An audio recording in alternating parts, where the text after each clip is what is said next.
Baik, kita lanjut ke materi berikutnya. Silakan dulu.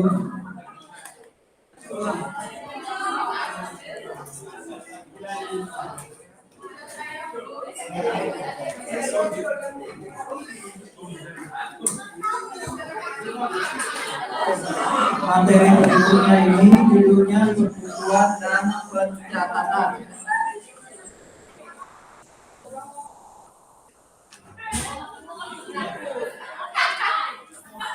Saudara-saudara, dasar hukum pembukuan itu bisa dilihat di sini ya. Di pasal 1 angka 29. Ya, pasal 1 angka 29 dari Undang-Undang KUP. Jadi kalau ditanya nanti pasal 1 angka 29 itu dasar hukum apa? Itu dasar hukum pembukuan. Padahal judul kita apa? Pembukuan dan pencatatan. Ya. Kalau dibaca di sini pembukuan ini, kalau kita baca itu mirip kayak financial statement yang Anda pelajari di PA, tapi financial statement yang mana?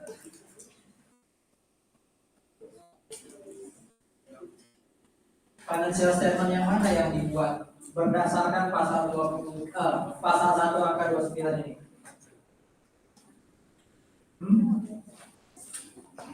Coba dibaca lengkap pasalnya, lalu simpulkan financial statement yang dibutuhkan oleh pajak dalam rangka memenuhi definisi pembukuan itu financial statement atau laporan keuangan yang mana?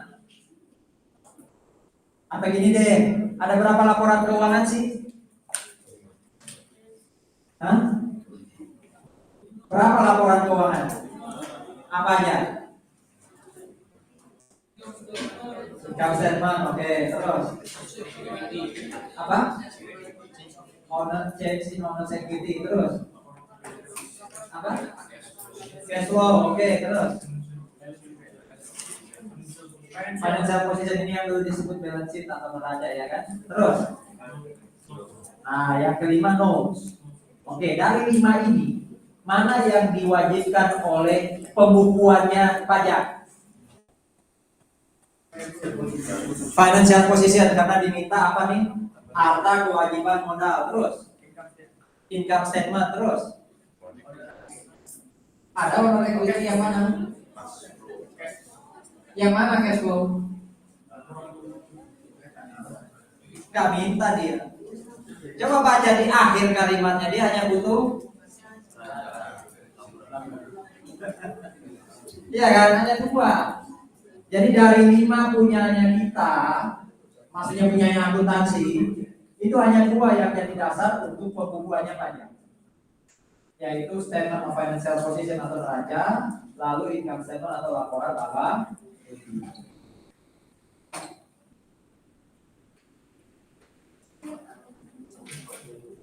Nah, pasal 28, pasal ya silakan. Kenapa? Masih pertemuannya itu. Dapatnya yang mana? Slide yang mana? STP lagi. Oh, oke. Bentar ya, saya upload.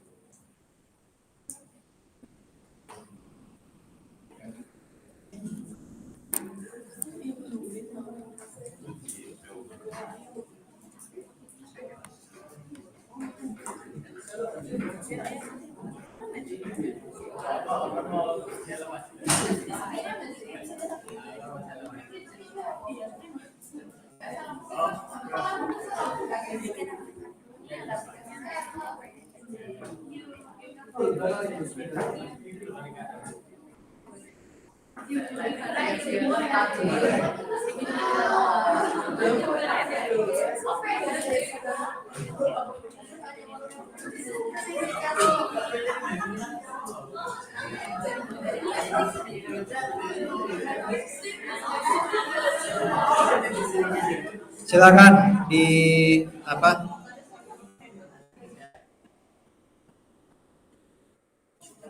Di download lagi.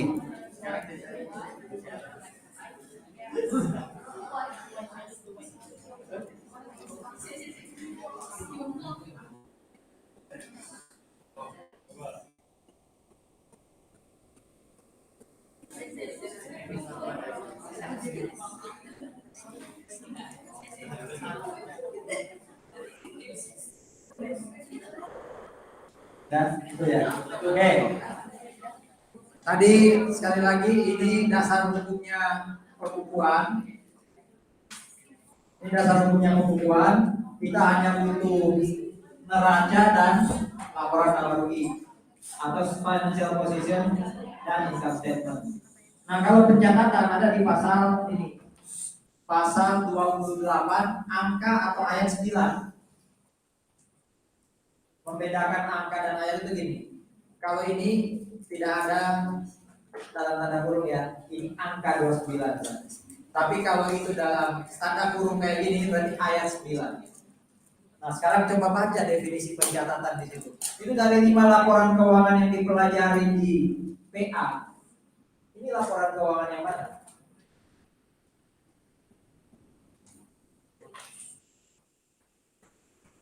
Coba baca definisi lengkapnya ya. Ini laporan keuangan yang mana? Dari 5. Ada masalahnya. Ayo, laporan keuangan apa ya?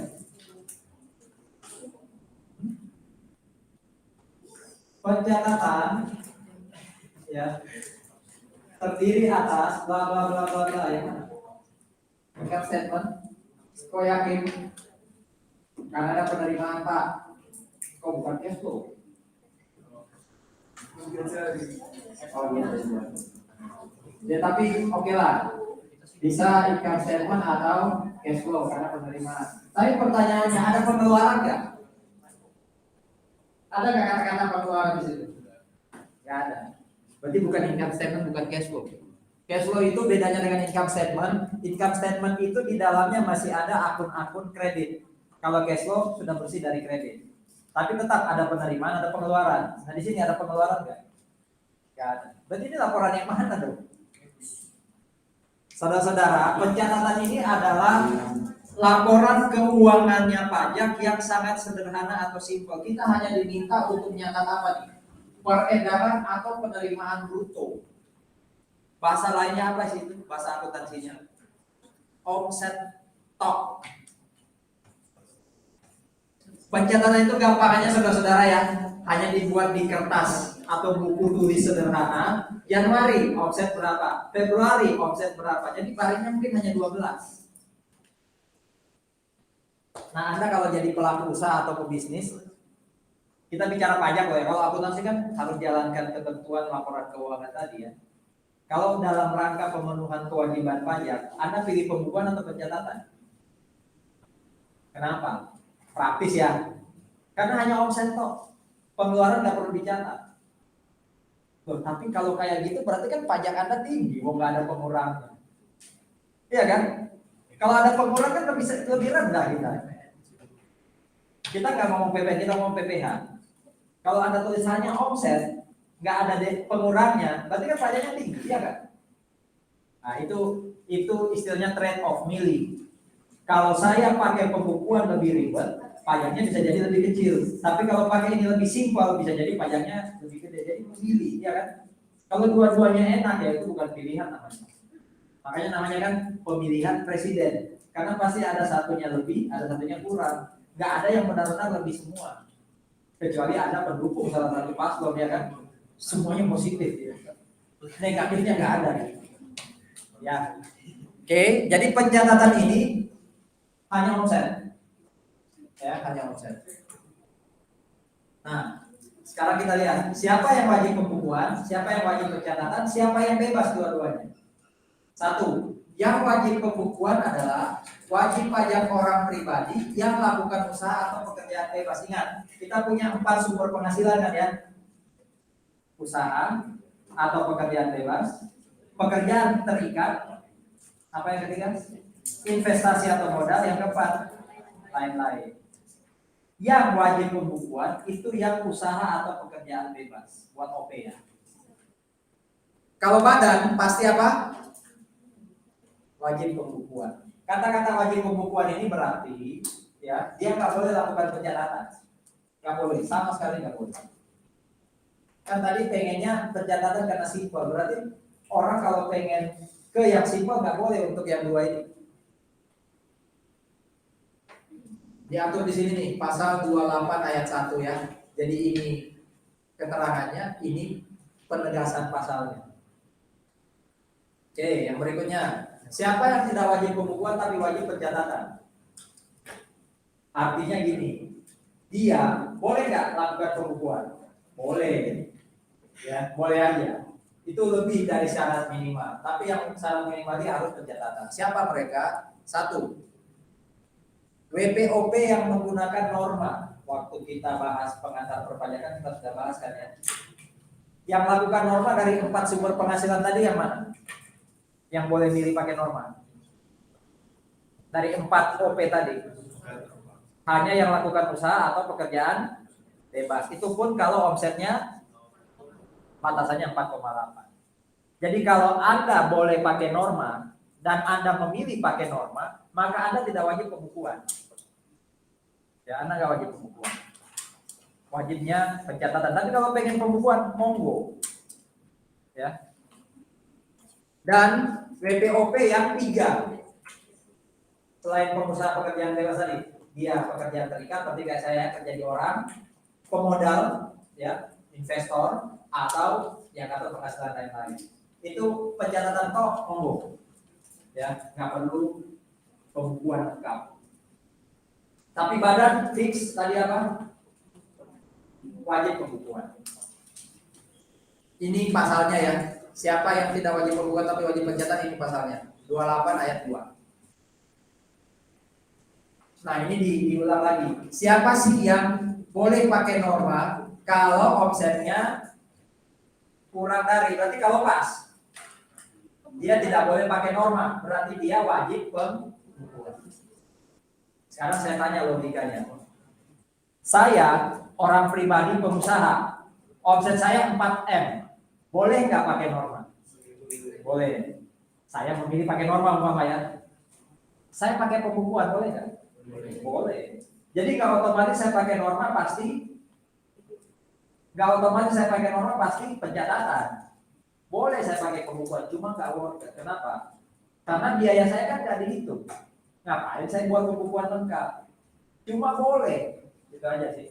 Paham logikanya? Jadi jangan pasangin norma pasti pencatatan, enggak. Norma boleh pencatatan, boleh pembukuan. Bahkan di bawah 4,8 pun saya boleh kan tidak pakai norma, ya kan? Kalau saya tidak pakai norma, pasti saya wajib pembukuan. Walaupun omset saya di bawah 4,8. Paham ya? Omset saya 4M. Saya nggak memilih pakai norma, berarti mau nggak mau saya harus pakai pembukuan. Ya. Nah, norma itu ada di sini nih. Di peraturan dirjen pajak nomor 17 tahun 2015. Contohnya ya. Norma itu persentase, saya pernah jelaskan. Berlakunya beda di antara 3 level daerah ini.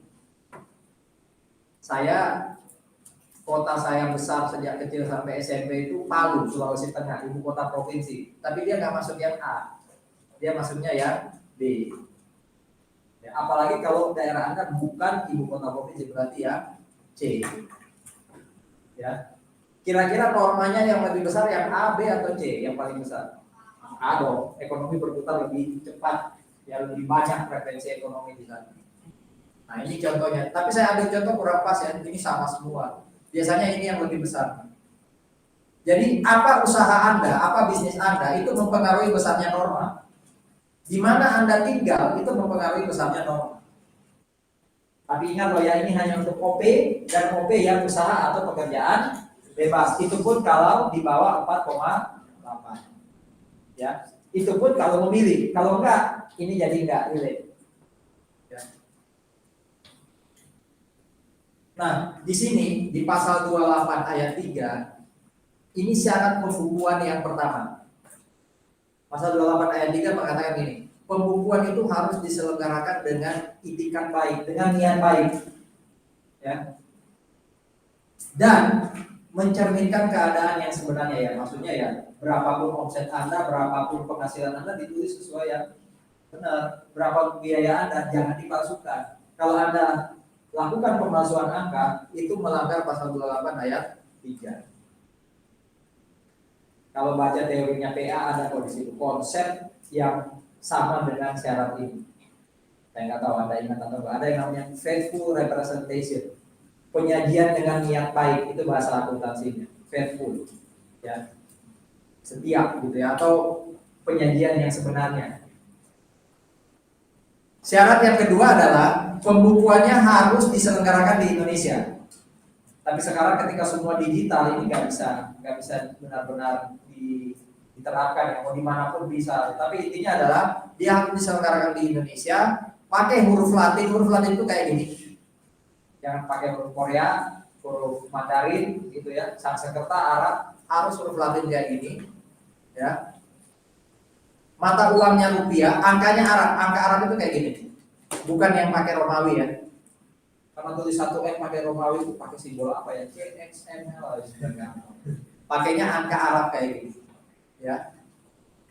Bisa pakai bahasa asing, itu pun nanti bahasa asingnya hanya boleh bahasa Inggris. Mata uangnya boleh selain rupiah, itu pun hanya US.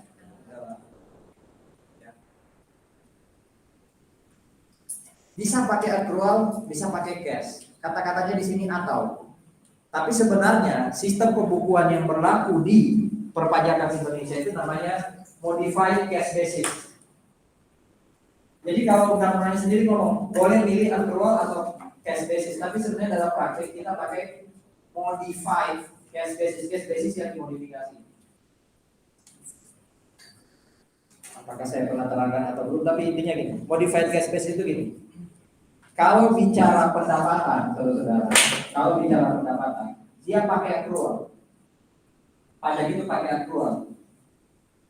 Contoh gini ya, di income statement saya ada revenue 1M. Padahal revenue itu kan nggak mesti dari cash, betul kan? Nggak mesti cash to revenue, bisa aja apa? AR to revenue, ya kan? 1M tadi itu terdiri atas cash-nya 800, 200-nya itu AR. Pertanyaannya, tahun 2023 berapa PPh, berapa penghasilan yang saya laporkan di SPT PPh? 1M atau hanya yang cash? Cash-nya tadi berapa? 800 ya? 1M atau 800? Karena kita pakai modified cash basis dan saya katakan tadi, pendapatan atau revenue itu pakai accrual berarti 800 ditambah 200. Semuanya masuk. Tapi kalau bicara biaya yang boleh jadi pengurang hanya biaya yang sifatnya cash. Intinya adalah modified cash basis itu menaik pajak lebih cepat. Tetap fair ya, bukan berarti pajak nggak fair. Tadi kan 800 cash, 200 AR ya. Kalau tahun depan saya dapat cash 200 karena pelunasan AR tadi, kena pajak lagi kan? Enggak dong, mau kena lebih awal. Gitu loh maksudnya. Itu yang disebut apa? Modified cash basis. Pendapatannya diakui lebih awal, biayanya nunggu kalau cash benar-benar keluar. Itu ya.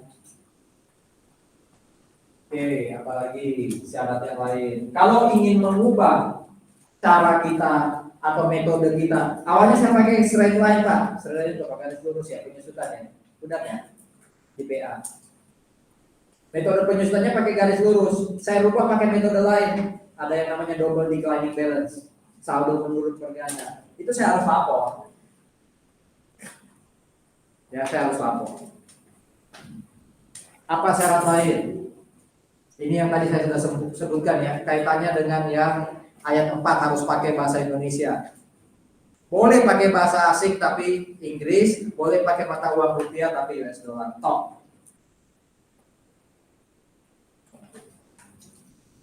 Nah, dokumen pendukung, jadi bukan hanya laporannya, dokumen pendukungnya itu harus disimpan selama 10 tahun. Ya.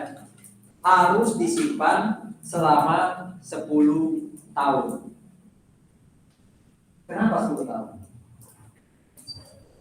Padahal tadi kan kita belajar sejauh ini kadaluarsa penagihan pajak berapa lama?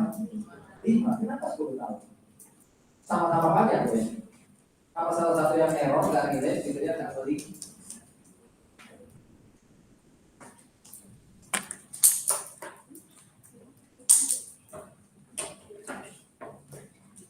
tahun 2023. Ini tahun pajak saya ya. 2023 nih. Itu kan masih bisa ditagih, masih bisa diperiksa sampai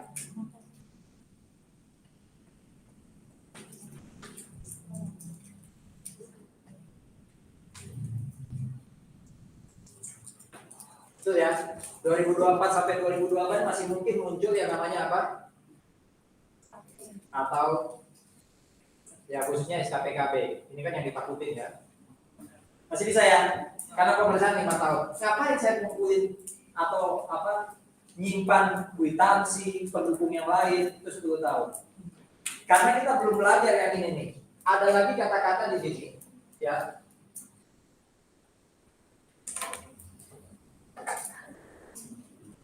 Ada nanti yang kita pelajari ya. Ini kan batas SKP atau STP. Ada batas yang disebut batas penagihan. Itu penetapan pajak, tapi ada penagihan. Nanti kita belajar lagi ya di pasal berapa. Itu mengatakan gini, sejak SKPKB terbit, maka dia masih bisa ditagih sampai 5 tahun lagi. Maksudnya gini, saya terbit SKP itu emang bisa langsung saya bayar, bisa aja ya. Kalau nggak saya bayar kan saya kena sanksi lagi kan, bunga lagi. Tapi bisa aja saya kuat-kuatan dalam arti gini, belum terbit SKPKB nggak tak bayar, siapa tahu DJP lupa.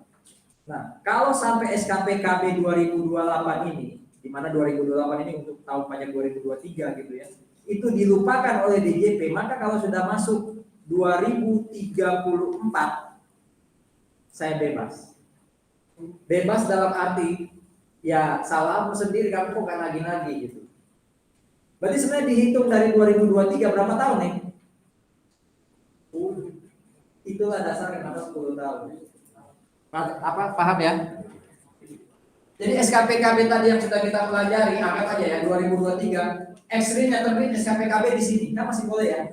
Kan 5 tahun. Nah 5 tahun ini masih bisa ditagih sampai 5 tahun lagi. Kalau sudah lewat 5 tahun nggak saya bayar, itu saya bebas. Nggak saya bayar karena mungkin DJP lupa nanti. Itu saya bebas sudah. Berarti sebenarnya total saya bebas dari pajak untuk 2023 itu 10 tahun. Makanya dokumennya tetap harus disimpan 10 tahun. Ya. Apa saja yang dilanggar kalau pembukuan, pencatatan atau dokumen penting lainnya itu tidak saya penuhi. Jadi saya nggak buat pembukuan, dokumennya nggak saya simpan, ya. Lalu apa saja bentuk sanksi administrasinya? Ya. Ini tugas Anda untuk baca undang-undang KUHP. Sengaja saya taruh ini untuk Anda baca undang-undang KUHP-nya. Jadi sekitar pasal berapa tadi, 28 atau 29. Kalau saya buat pembukuan tidak lengkap kayak apa, sanksinya apa, ada kok di situ. Undang-undang KUHP bisa di-download secara bebas. Kalau nggak salah, atau nanti saya juga masukkan ke dokumen di Lentera ya. Oke. Bukan tugas tapi untuk Anda belajar sendiri. Karena sifatnya itu bacaan atau hafalan biasa. Nggak perlu logika macam-macam. Tadi ya, laporan keuangan kita ada 5 gitu ya. Lalu financial statement, ini materi apa, pengantar akuntansi, tapi intinya untuk diingatkan lagi 5 ini laporan keuangan, isinya masing-masing namanya apa? Elemen. Berapa elemennya statement of financial position? Elemen gini ya, lingkaran besar namanya financial statement, ada 5 kan. Lingkaran kecil yang namanya statement of financial position, ada isi lingkaran lagi namanya elemen. Berapa elemennya neraca atau financial position? 3 kan, aset, liability, equity. Kalau income statement apa aja? Berarti cuma 2, yakin? Nah, ini kan elemennya neraca atau statement of financial position. Kalau ini elemennya income statement. Bukan hanya ini dulu, ada lagi gain dan loss. Jadi ada 4 sebenarnya. Sisanya ini elemennya laporan perubahan ekuitas. Jadi total elemen laporan keuangan itu ada berapa? Ini 7 tambah 3 tadi berapa? 10. Elemen itu isinya apa? Kan laporan keuangan ada isinya elemen. Elemen itu isinya apa? Aset itu kan dipisah lagi tuh. Ada kalau fokusannya ada aset jangka pendek, ada yang jangka panjang. Itu namanya apa? Belum. Masa ada kamu jurnal debit aset jangka panjang? Kan ada. Akun itu udah yang paling kecil. Kayak di kimia itu namanya atom, akun itu ya kan? Ayo. Elemen yang namanya aset liability dipisah itu namanya apa? Itu istilahnya ini nih. Cost. Jadi aset jangka panjang, aset jangka pendek, kewajiban jangka panjang dan jangka pendek itu namanya cost. Nah, pos-pos tadi itu kalau dipisah-pisah ini hanya contoh ya, karena pos itu banyak banget. Yang bisa dihafal itu bisa dimengerti hanya sampai pada elemen yang 10 tadi. Ya. Pos itu yang ketika dipisah itu baru namanya akun. Yang masuk jurnal itu apa? Akun. Ya, ini pengingat PA aja. Oke. Nah, nanti setelah ini saya akan upload lagi latihan yang SKPKB ya. Minggu depan kita bahas. Jadi bahas latihan Word yang minggu lalu. Word minggu lalu yang saya upload itu sebenarnya hitung kalau telat bayar atau telat lapor. Jadi simpel banget. Coba dikerjakan supaya Anda bisa paham. Oh, ini pemahaman saya sudah benar atau enggak. Lalu nanti saya upload lagi yang SKP ya. Coba dikerjakan supaya Anda bisa ngetes. Ini sudah benar nggak pemahaman saya? Supaya tahu, oh kalau mau ada kuis atau tes, seberapa berat saya harus belajar. Kalau udah paham, ngapain belajar apa susah-susah kan? Latihan sejak sekarang. Oke. Ketua kelas tolong dibuat apa?